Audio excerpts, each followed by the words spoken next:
Alright guys, TacticalRab again today. Hope you're doing well and enjoying your day so far. Big CDL drama potentially going down on the Rostermania side, with rumours emerging that Biffle, World Series of Warzone champion and one of the best Warzone players at the moment, hands down, has been getting multiple CDL offers, including starting spot offers, over the last couple of years from various teams. Which organisations are in question here? Is this a good or a bad decision, especially when many pro players would say that it's the challengers guys or the former pros that actually have respawn experience that should be getting these offered instead, and aren't necessarily. Is this poor management? Is this fair enough? Very much interested your thoughts in the comment section below. Hit the like button if you enjoy. Subscribe if you're new as always. I greatly appreciate it. First of all, thought this is kind of cool actually. So biggest what if for the World Championship. The funny thing about this, of course, is that on the right hand side here, this is not even at Chaps, right? This is like OpTic versus Minnesota Rocker. They line up for accuracy. This one at Chaps. This is the middle of the season. But the one on the left hand side is, there's a few moments like this, to be fair. This one as well is actually quite a big what if. I don't think people really get the reasons behind this one. So this is the TJ Halley versus Envoy 1 versus 1 at the 2020 World Championship. This was for top 4, I believe. Maybe this secured, I think this secured top 4. So it was a game 5 round 11 Arclov peak, and Envoy clutches the 1v1 against TJ to send Chicago Huntsman through and OpTic giving Los Angeles out. Now, the reason why this is important is that if TJ wins this 1v1 against Envoy, OGLA go through, and you know, they were a pretty good team at the time. If they'd got to top 3, top 2 or something at the tournament, it's quite possible that Immortals, the ownership group over there, wouldn't have sold them, and therefore OpTic wouldn't have been able to recover the branding. Hex wouldn't have been able to rebrand Chicago Huntsman to OpTic Chicago and all this stuff. But this single 1v1 pretty much made it so that Immortals felt like getting rid of the team was the most sensible move, given the options, you know, LA Thieves coming in, all this stuff. So, you know, that's a big one. A few other great examples. I think the one that comes to mind for many would be Cloud9 versus OpTic, Black Ops 3 World Championship, Assault versus Formal 1 versus 1. If Formal gets the kill and completes the ace, who knows what happens, right? They could go on to win that tournament, and it would have been a very different story in COD history. There's also even more recency biased, maybe, but it's still a big one. Hook, if he watches mid-cuts, right, against the Subliners on that HyDra, if he, you know, doesn't run forward, if he just lays down and holds it, kills Kismet, OpTic win that map 4, who knows if they win the map 5, like, that could have massively changed the trajectory of this most recent World Championship. So, a few big ones. I'm sure you guys have your other ideas in the comment section below. But let's dive into this Team Biffle, or just, you know, Biffle drama that's been going down over the last couple of days or so. So, we know full well that some of the best players right now in Call of Duty are, of course, mainly in the CDL, but there's some great players in the Warzone side. That's where a lot of the money is, from the content side, and sure, maybe that's going to change. The new Warzone might not be great, but to be honest, the World Series of Warzone that went down a couple of months ago back in London, September time, whatever it was dominated by these guys. Biffle, Shifty, Sage. Biffle we've known for a long time, really talented player, and look, he's done 1v1s against the pros. Now look, a free-for-all 1v1, it doesn't tell the whole picture, but I think there's no denying that Biffle especially is a really talented Call of Duty player.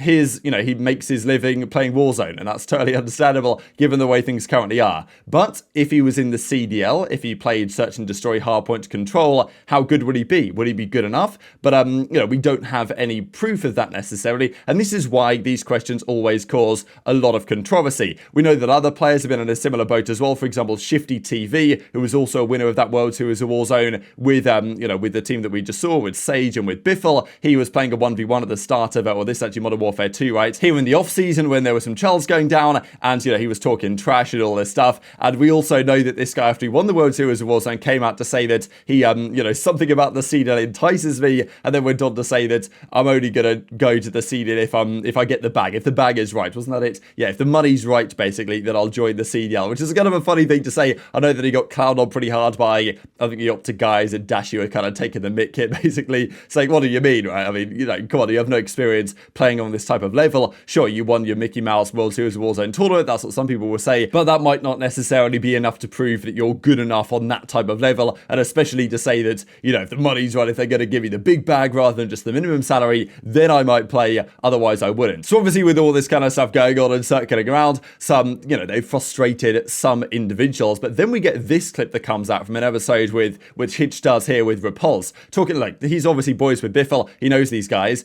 and a lot of what he says here is probably probably pretty accurate. Now, some of the stuff that he says, I'm not sure I necessarily agree with, but when he says that he thinks Biffle could be a top 5 player in the league or would be a top 5 player, but especially when it comes down to CDL teams offering Biffle a starting spot. Biffle is kind of considered to be, out of those guys that won, out of the top Warzone guys, Biffle's considered to be, the number one, probably the best, search and destroy demon potentially as well. But it's the respawn mode, it's those sort of questions. So lots of pros have said, don't take the piss, right? Warzone is one thing, and then CDL is another thing. Guys like Priestahh have said, well, give them time, let me mentor them, for example, right? And, help them improve and learn the game and all this stuff. It wouldn't take long before they could be competitive, level players. And I don't think that I doubt that entirely. I just wonder what sort of level would that be on, and also whether CDL teams should be giving offers to these type of players if they really haven't proved anything at all on that type of level. Maybe the same story with when MettalZ was given the offer to go to the Los Angeles Guerrillas.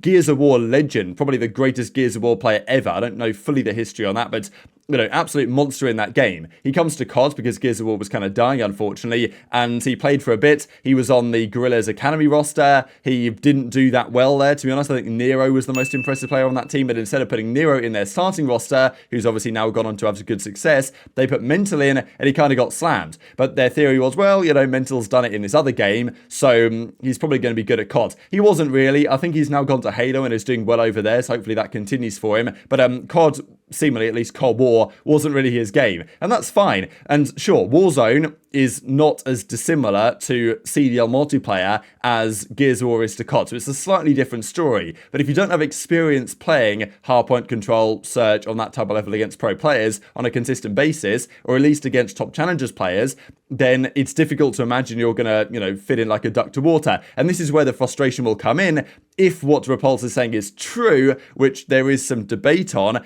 is that, well, surely these CDL teams should be giving offers to either former pros or top challengers players that do this stuff on the daily basis, rather than, offering this money to other guys that don't even have the experience or the willingness to do so. At the end of the day, they're good at Call of Duty. If you're good at Call of Duty, you're good at Call of Duty, right?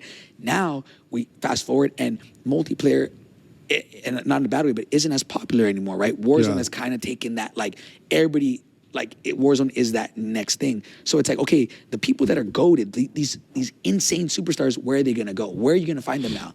And a lot of these guys, the people that nobody knows about, are Warzone because they don't know any better. They're going to play Warzone. It's a free-to-play game. It's more accessible, and they're really good at the game. But now you teach them how to play other things, and they're going to fry. Big reason of why I think Diaz, he played S&D growing up. He played a little bit of variant. I genuinely believe you put that man in the CDL, and Crowder has said he can do it. A lot of people, let's be honest, I'm not going to leak anything, but he got offered multiple spots in the CDL. I believe he could be a top 5 player in the league. Was he offered a starting spot? A starting spot? Brother, if I tell... Don't... Just know, not this, whenever I'm able to talk about it, you would be mind blown. I'm sure I would. You would be what the but you again, can't talk about it. And he said no. He said no. Again, he would get fried.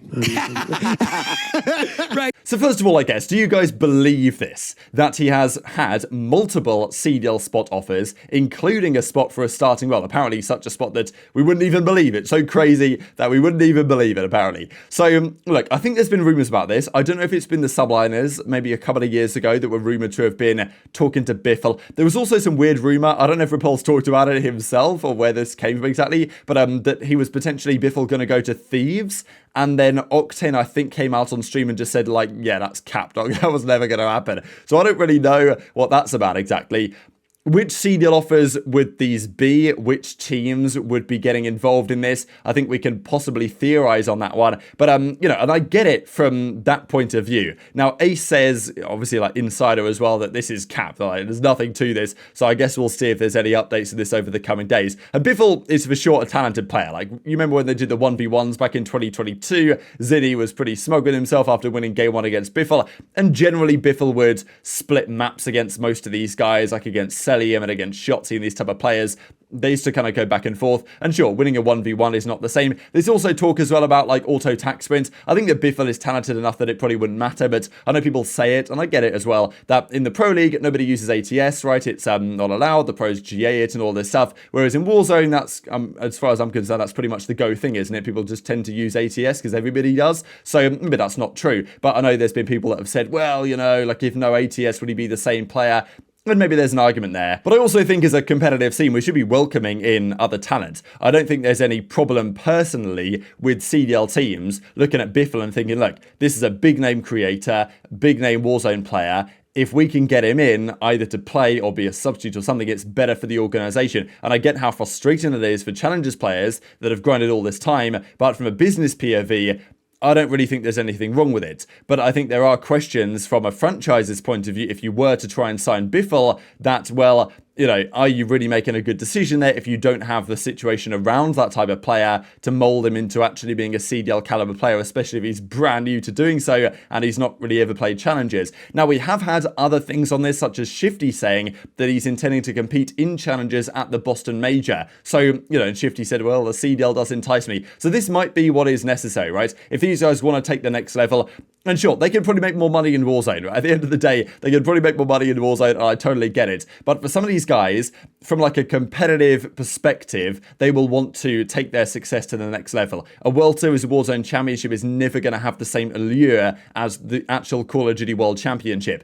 People don't consider it to be the same way. I think generally that's true. Maybe some people do, but I don't think so. It's not the same type of game. You can talk about RNG all you want and this type of stuff. It's not the same level of competition. Like, maybe I'm biased, but I think I can probably justify this rather well. And if these type of guys want to prove that, you know, they're about it, they're all that, and they can be top 5 players maybe in the game, as Repulse seems to imply here with Biffle, then, you know, they're going to need to take that type of step. Now, whether taking that type of step is enough, especially if teams are not going to necessarily want to sign them unless they actually start to play challenges, maybe it doesn't matter. Maybe teams are going to sign them anyway. But this is the point, right? Guys like Hixie, second at Champs, won the event last year, Major 3.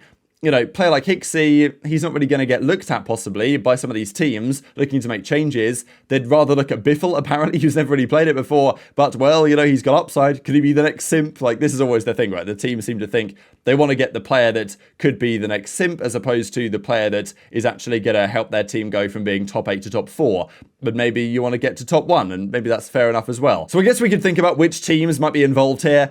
I don't know if what Repulse is saying is really true either, to be honest. I don't know if I really buy that he's had multiple offers, including a starting offer that he's rejected. And to be honest, if he has been rejecting a starting offer, it's probably for like the minimum, you know? I don't imagine that he'd have rejected a starting offer for like 200k on Boston, for example. So maybe that's not the case. But you could look at the minimal organizations, I suppose, or the players that are getting pretty paid on the near minimums. Like, we're talking Ravens, we're talking Legion, we're talking Gorillas nowadays. And basically these type of organizations might have reached out to Biffle and said, hey, do you want to play for us? Which would be very interesting over some of the players they eventually signed. My general feeling is kind of like, I'm not sure I fully buy this story in general, and I would like to know more details on what teams actually be giving these the offers, because look, if some organizations are doing this, I can understand it from their point of view. But I also think Biffle would have to prove more so that, first of all, Biffle's got to want to do it, you know what I mean? Like, Biffle's got to actually be committed and say, all right, yeah, I'm kind of down to do this, because